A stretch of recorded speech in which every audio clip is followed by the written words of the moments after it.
Glad you could join us yet again on our news desk on QTV. Here are the headlines. The Examinations Council of Zambia has refuted media reports suggesting that its examination system has been hacked. Government has saved about 1.28 billion kwacha after removing ghost farmers from the Farmer Input Support Program, FRSP. Government has been advised not to allow the holding of a summit of political party president halt the process of refining the constitution. For the details, my name is Machamanda. The Examinations Council of Zambia ECZ has refuted some media reports suggesting that the examination system has been hacked by unscrupulous individuals who are altering results for people at a fee. In a statement made available to Q News, ECZ Corporate Affairs Officer Ronald Tembo said the examination system has not been tampered with in any way. Mr. Tembo says the ECZ has heavily invested in ICTs to increase and expand both technological and infrastructure base to achieve full automation of processes and systems. He says the examination body takes great exception to issue the ICT security in order to meet the convenience and the technical innovation. Expectations of stakeholders, Mr. Tembo says the Examination Council of Zambia assures the public that the examination system is extremely secured and is operating normally. He adds that as an examining body, they remain committed to providing assessments and certification systems which meet global standards and credibility. A story published by the Daily Nation claims that some officers purportedly working with ECZ are getting money from individuals to alter results, especially grade 12, at a fee. Smart Zambia National Coordinator Dr. Martin Donga has disclosed that government has saved about 1.28 billion kwacha after removing about 761,000 replicated farmers from the e-voucher system. Speaking during a PF Media Interactive Forum in Lusaka, Dr. Mtonga says Zambia Integrated Agriculture Management Information System recorded a total of 1.6 million farmers when it was supposed to record 1 million farmers. He says after looking into the system, the number of beneficiaries was reduced to 839,000 farmers, with the Ministry of Agriculture adding more farmers to reach 1 million targeted farmers. Dr. Mtonga has also disclosed that a total of 23,000 jobs have been created following the rolling out of the e-voucher system. We saved $128 million, which comes to 1.28 billion kwacha was saved. It was going to be paid, but to who, we don't know. So we had to clean it up. That over a billion kwacha, in odd currency over 1 trillion kwacha. We had to save that, clean it up, so that government can direct that resource to something else. Then the ministry had to up the number now from that 839 to the 1 million beneficiaries. Those are the ones now that the system captured. Now in the system, what happens is that we have the system here in Lusaka, in what we are calling the government cloud. At our national data center, we have put it, we have hosted it at Smart Zambia in the national data center in a very secure environment, and all our district agriculture coordinating officers have been trained to that effect on how to use the system. And us at Smart Zambia, we have put in mechanisms of how to avoid our clever or our tricksters. Some of our government officials could be complicated characters. We say. Speaking at the same event, Agriculture Minister Michael Katambo advised farmers to deposit their 400 kwacha contribution towards the farming input in readiness for the coming farming season. Mr. Katambo says farmers should make their contributions before the 30th of August so that the government starts to load the 1,700 kwacha contributions. Up to 30th August, 90 days, farmers are supposed to be contributing, or rather activating their commitment contribution fee of 400 kwacha. We are saying a farmer by now could start to contribute 100 kwacha, 50 kwacha, or 20 kwacha. Smart Zambia will still capture with the information that they're getting within the system with the financial institutions where those deposits are being placed. So that when the total contribution fee is 400 kwacha in the amount, then Smart Zambia will capture that beneficiary and will pick it up from there. Let me indicate also in the system where people are getting a little bit of confused as a clarity that we've engaged the suppliers, the national suppliers, who have started also placing the inputs in their various depots across the country. Why? It is to curb the challenges that we face, issues of bad road networks, issues of network, as the national coordinator is indicating here, that at least if these inputs are in the various parts of the country in readiness for this farming season, then farmers and agro-dealers will be able to be captured and benefit through the ZAMI system under the umbrella of Smart Zambia. Club Vegas Annex in Lusaka's Longacres area has been gutted. The cause of the fire, which started around 11 hours, has not yet been established. Disaster Management and Mitigation Unit, DMMU National Coordinator Yande Mwale, says investigations will be instituted to establish the cause of the fire and to the extent of the damage. More in the following report.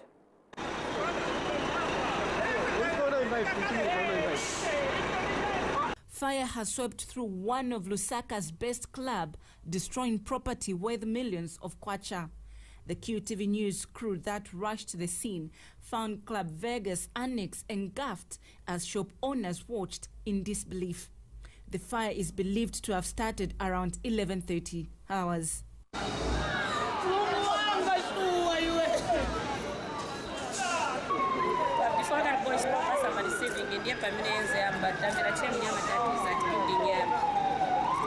Inspector General of Police Kakoma Kanganja expressed sadness by this development. But the areas where the fires are coming from, the way they are built, the machines can't have access to easily quench out the fire. I know they are qualified to do this, but without space, it's very difficult for them to get to where the fires are coming from. Disaster Management Unit National Coordinator Yande Mwale says investigations will be instituted to establish the cause of the fire that swept through Club Vegas Annex. To say that I'm here with the TC for Lusaka. We're just trying to get some information from the main on the ground. According to the information that we have is that they received the call around 11:30, that's the fire brigade, and they immediately moved in. As you can see, there are 2 floors here, and they managed to evacuate everyone, so there are no casualties, and right now the fire is under control, so there are no casualties. I need to emphasize on that. So at this stage, it's too early probably to indicate the cause of the fire.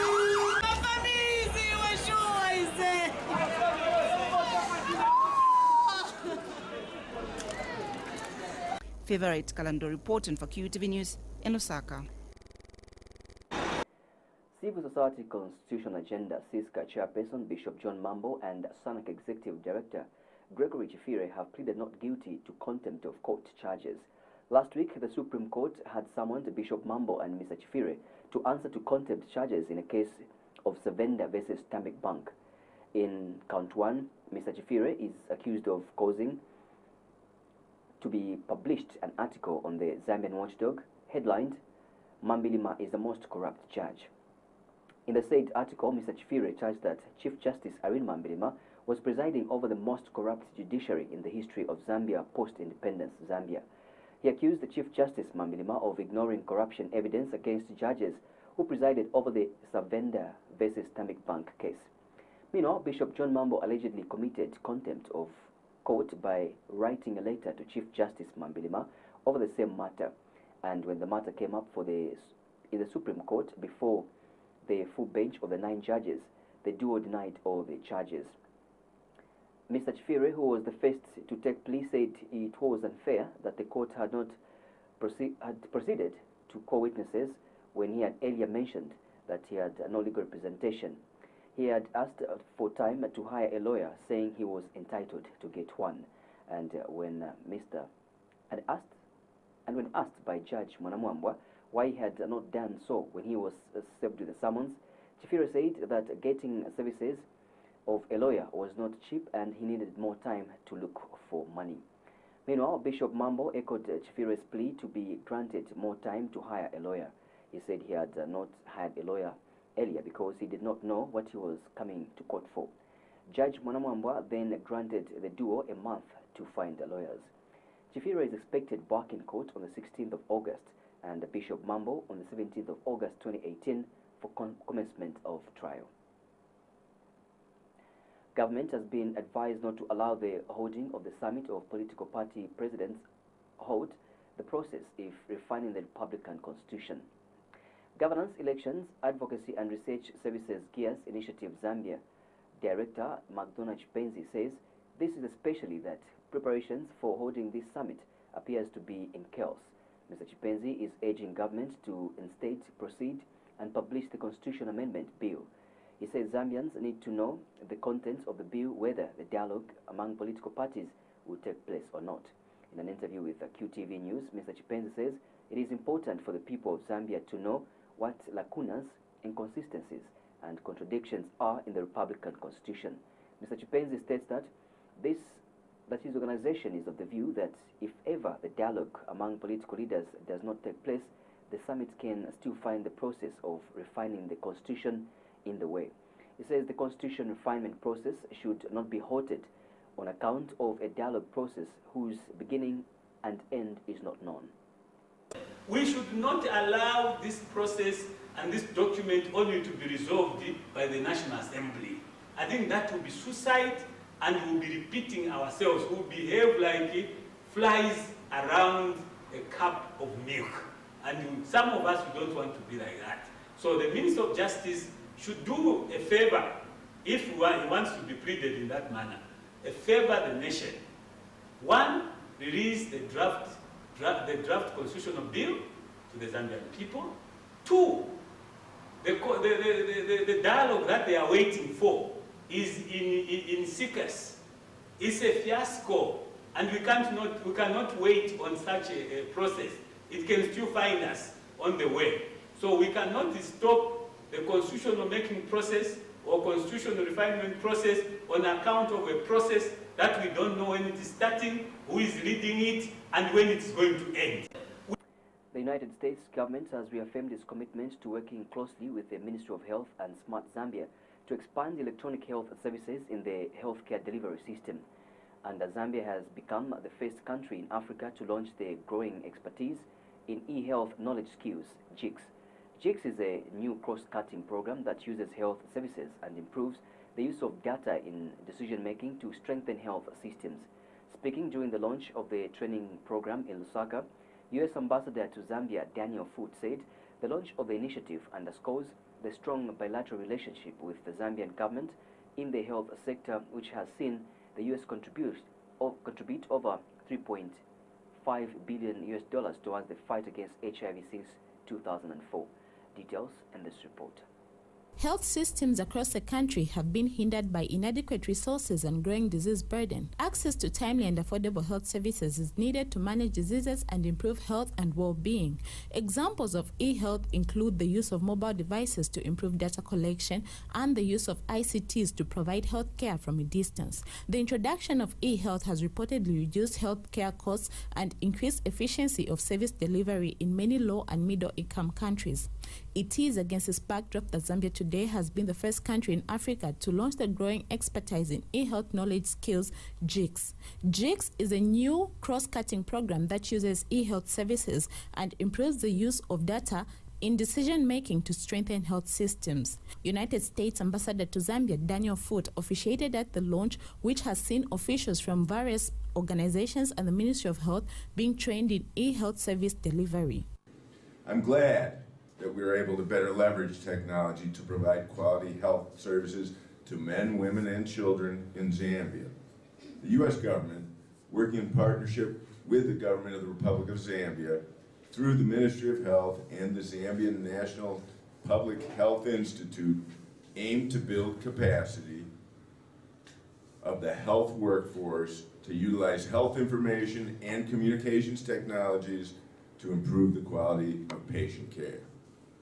The United States government remains committed to working side by side with the Ministry of Health and Smart Zambia to expand health informatics capacities in the Zambian healthcare delivery system.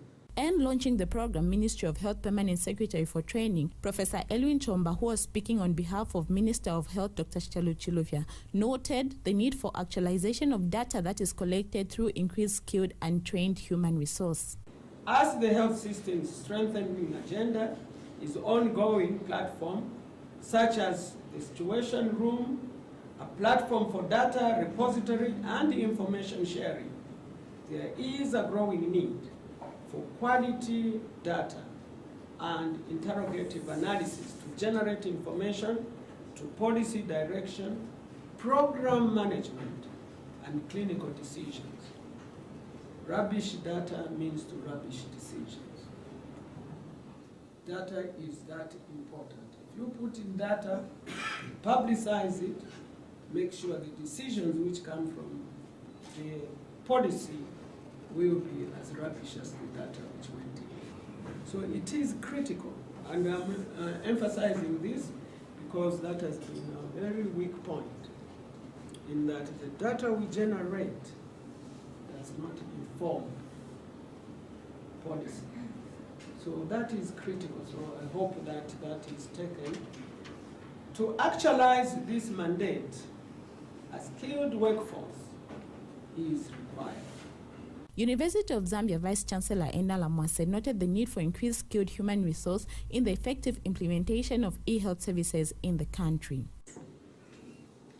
At present, however, there is a global shortage, more especially in developing countries, of skilled individuals who have the technical skills to use this technology to improve healthcare. In addressing this gap in the health informatics workforce, it will be required to identify and develop the skills, training, and competences that will be needed to realize the full benefits of these technologies to improve healthcare. The process of closing the gap in skills, training, and competency must include partnerships with academics and using existing teaching and research capabilities. It is hoped that the launch of the JIX program will effectively contribute to the effective delivery of health services and collection of data in the health sector. Nakaonga reporting for QTV News in Lusaka. Senior citizen Dante Saunders has proposed the introduction of capital punishment for cases of economic plunder. Mr. Saunders believes crimes of economic plunder in the country can only end if laws are stiffened. Speaking when he featured on a live program on KNC Radio in Kawe, Mr. Saunders also expressed concern at the rate China is investing in Zambia. Mr. Saunders says Zambia is being invaded disguised as Chinese investment. And Mr. Saunders has noted the need to deregister some political parties in the country. Can we not bring in, because economic plunder is so big, let me put it to the nation now, can we not bring in a little bit of the Sharia law to help us when we put politicians into office, let them not steal? Because if they steal, if you don't want me to kill them, then let me at least cut his finger off, or at least a small piece of his hand, so that when you see him coming again, you know, hey, we can't put this step to run in office because he's got one hand. Yeah, that means that he stole already where he came from. Something like that. I'm just being a little polite when I'm saying things like that. But basically, can we not make our laws more stronger? We don't have to go to Britain or to Germany or to Switzerland to ask them, you know, give us your thoughts on this. They will say no. For me, I want to see economic plunder, capital punishment must be brought in.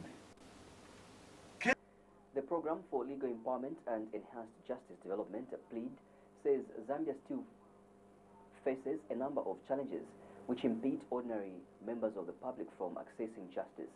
Speaking during the launch of the Effective Justice Service Delivery Project in Lusaka, PLEAD Rule of Law Advisor Christian Roth says there is need for measures to be put in place to change the status quo. Ms. Roth says the challenges that members of the public still face in the justice system include over-detention at police stations, lengthy court cases, and congestion in detention centers. She says the police have a critical role to play in the justice system as they are usually the first point of contact for citizens. Ms. Roth states that it's against this background that Zambia Police Service and civil society organizations have launched the Effective Justice Service Delivery Project with the aim of assessing and improving the quality of service delivery of the Zambia Police with regards to the justice system. The Zambia Police Service is usually the first point of contact for citizens with the justice sector. With that, the police service plays an important role in terms of building trust in the administration of justice by state institutions. Unfortunately, as we heard earlier in a presentation, an Afrobarometer report on access to justice from 2017 shows that in Zambia, the trust in justice institutions has significantly decreased over the last 10 years. At the same time, we want to appreciate the efforts made by the Zambia Police Service to provide the highest standards possible in serving the public. The Zambia Police Service recognizes the significance of citizens' satisfaction with their services and the importance of engaging relevant ministries and stakeholders for an increase of financial and logistical support to the service. By having reliable data available to substantiate the needs for improvement, the police service can successfully engage government and stakeholders. And launching the project on behalf of Inspector General of Police Kakoma Kanganja, Commissioner of Police in charge of administration Nombe Kamkoshi said the launch of the project is an indication that the police service is in a hurry to create ties with communities and stakeholders to achieve its mandate and service delivery. Mr. Kanganja is hopeful that the research tools that have been developed through the project will help Zambians, government, civil society and police command to access data that can contribute to the link between resource allocation and service delivery in the Zambia Police Service. This is recognizing that the Zambia Police Service, through long-term partnerships and networks, such as the one with JOP,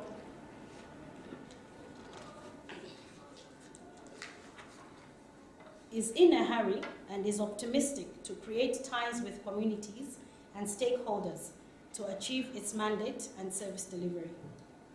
Distinguished guests, ladies and gentlemen, our long-standing collaboration and relationship with the public, the civil society, and development partners such as GIZ, the EU, and others have been based on mutual trust, reciprocity, and understanding. This is how we can avoid blaming each other and work collectively to enable quality service delivery by the Zambia Police Service to the general public, as well as enhance its responsiveness to the needs of stakeholders and partners alike. This is possible, especially with this project that we are launching today, as it has certain expected results that will be realized by developing and using a set of social accountability tools or research questionnaires that will be administered to selected respondents, including police officers, persons in police custody, and households in the community. Vice President Inongawina says government is not aware about the claims that police officers at Lilai are made to contribute 100 kwacha towards the construction of a war fence at Lilai Police College. She was responding to a leader of the opposition in Parliament, Jack Mwimbu, who said that government is charging police officers at Lilai College a fee of 100 kwacha towards the construction of a war fence. Mr. Mwimbu has wondered why government has allegedly imposed such a condition on police officers when they are poorly paid. He says this decision is a testimony that government is now broke to fund a government project. But Ms. Winner has told Parliament that if there is such a contribution towards the construction of the war fence, then it must have been an arrangement within the police officers and amongst themselves, because government is upgrading their training center. Meanwhile, Ms. Winner has appealed to members of Parliament to go back to their constituencies as the House adjourns and tell the people about the developmental projects government has embarked on. And the government is aware of all these roads that we need to be better, rehabilitation or even construction. So it's not really, it's being an economic way to say that certain provinces will be marginalized.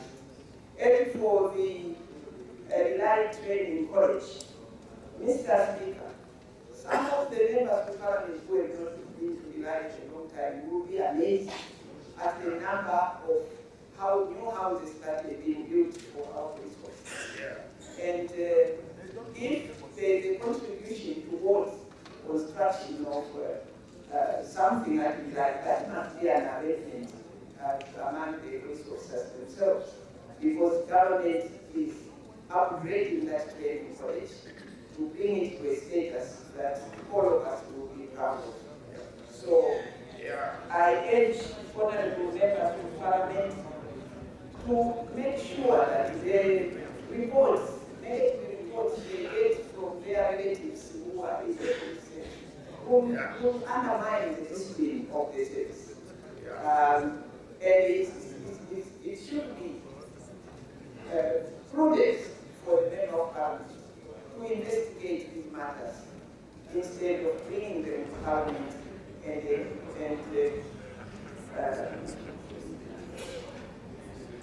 mislead the general populace out there.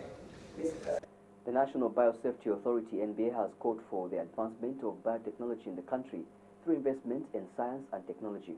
And the authority says it will continue regulating food and feed products entering the country through the borders en route to other countries. NBA Chairperson Dr. Paul Zambezi has told a media briefing in Lusaka that inasmuch as genetically modified organisms are highly regulated in Zambia, there is need for scientists in the country to help in advancing technology as it is critical in the development of the country. Dr. Zambezi says the authority remains committed to ensuring that the country is protected from GMOs by regulating those that pass through Zambia en route to neighboring countries.